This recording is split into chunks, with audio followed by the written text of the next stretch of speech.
On est avec Fabien Denis, co-entraîneur de l'équipe de France cadet.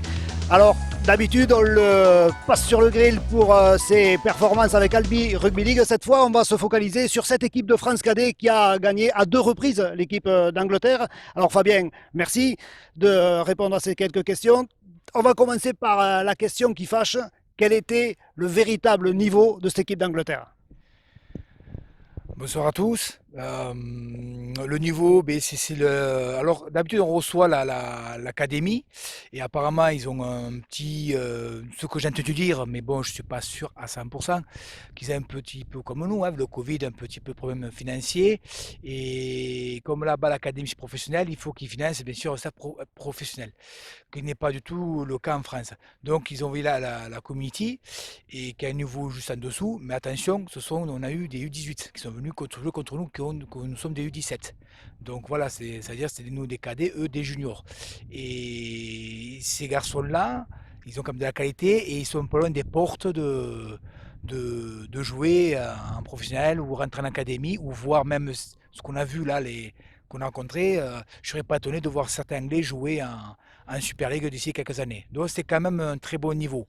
Voilà, après, nous, notamment, on a une génération exceptionnelle de très haut niveau et on a été, enfin, voilà, c'est vraiment bien préparé pour les cogner. C'est ce qu'on a fait. Alors, est-ce que tu peux nous présenter un petit peu plus en détail le staff avec lequel tu as travaillé?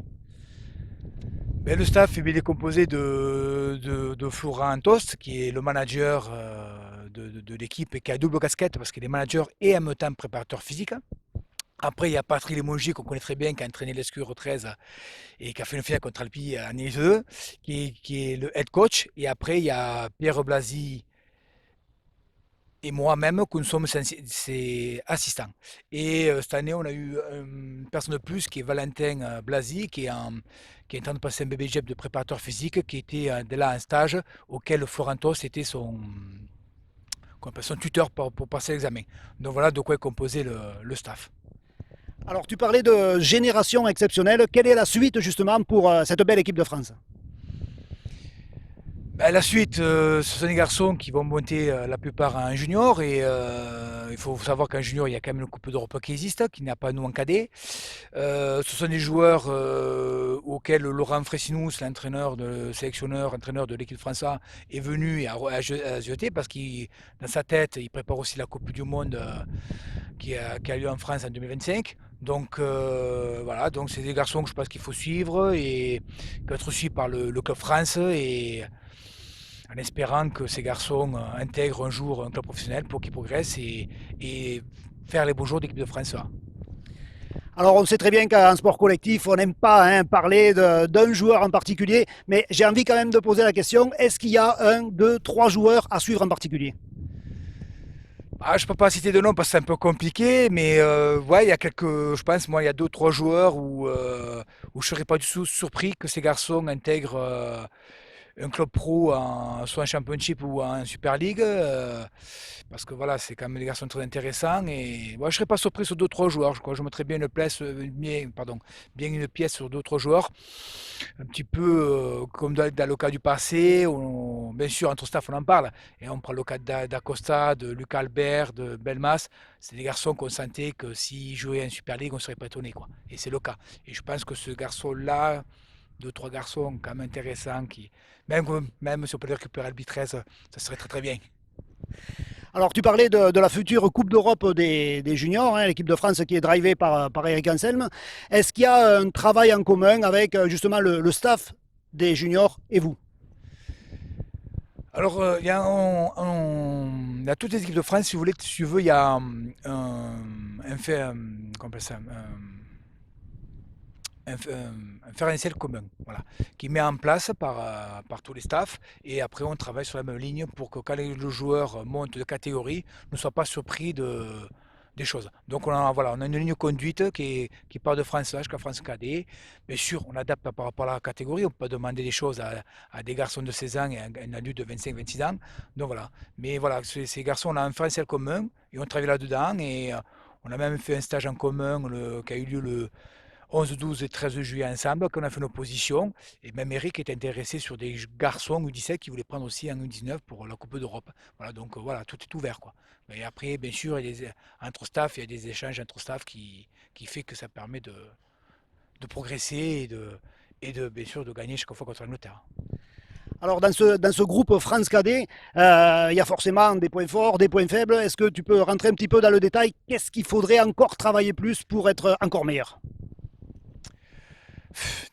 Alors, c'est une catégorie, à chaque année, on repart à zéro parce que les cadets ne durent que 2 ans.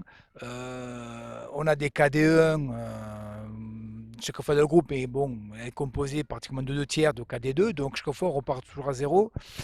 Je pense que ce qui est amélioré, c'est pas au niveau France, Club France, et je pense qu'il faut améliorer, c'est surtout le championnat français au niveau des cadets, qui est très très pauvre et très mal organisé, je pense.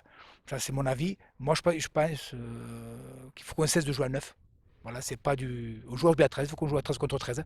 Je pense qu'il faut un cadet, qu'on crée une poule élite cadet qui jouent à 13 contre 13. Après, ceux qui n'ont pas les joueurs, l'effectif, qui font un challenge là à 9.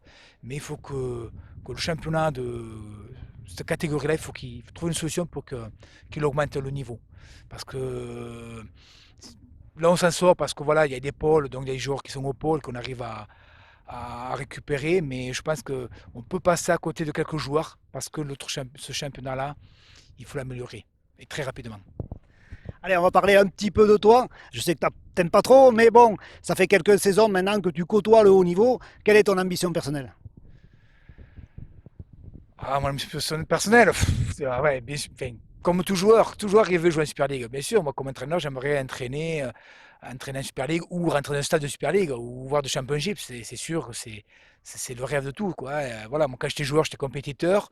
Je voulais jouer dans le très haut niveau. Et voilà, je suis entraîneur et je veux bien sûr entraîner dans le très haut niveau.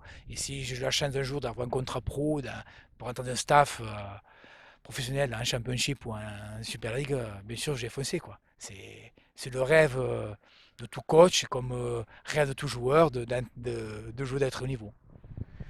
Allez, c'est tout le mal qu'on peut te souhaiter. Une dernière question sur la préparation d'Albi Rugby League. Comment ça se passe? Écoute, ça passe très bien. Je suis content parce que voilà, le août est terminé. Ça veut dire que les vacances sont terminées et on pourra rentrer tout l'effectif complet là, à partir de ce soir et qu'on pourra, avec Joris, bien travailler, plus approfondir le détail parce que tout le monde sera là et on pourra commencer un petit peu à bosser sur quelques schémas pour qu'on puisse gagner ce titre tant convoité depuis 1977. Merci Fabien, bonne saison. Merci, avec plaisir.